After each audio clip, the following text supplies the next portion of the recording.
chef de file à l'Union populaire à Arras.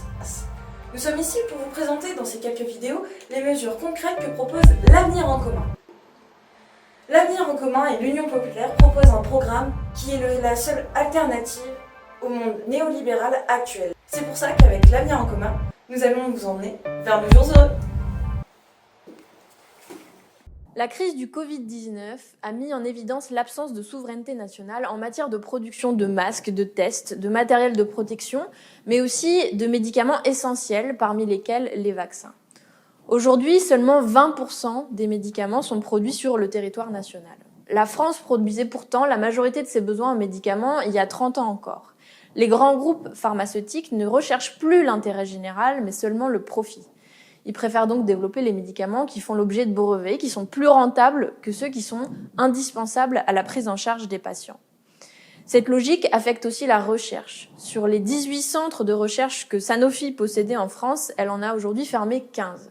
Résultat, le pays qui a vu l'invention du vaccin est aujourd'hui incapable d'en développer un contre le coronavirus. Outre son chiffre d'affaires faramineux, qui provient en 3/4 de la sécurité sociale française, Sanofi a été financé par le crédit d'impôt recherche, c'est-à-dire par nos impôts, à hauteur d'1,5 milliard d'euros en 10 ans.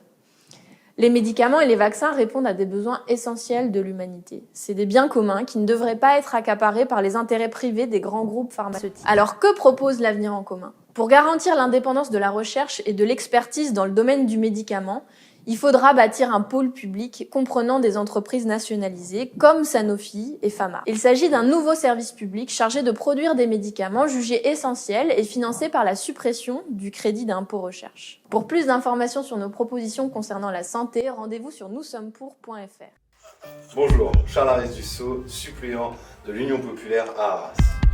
N'écoutez pas les sondeurs ni les défaitistes, l'Avenir en commun va nous emmener vers les jours heureux si le peuple décide de se mobiliser le 10 avril.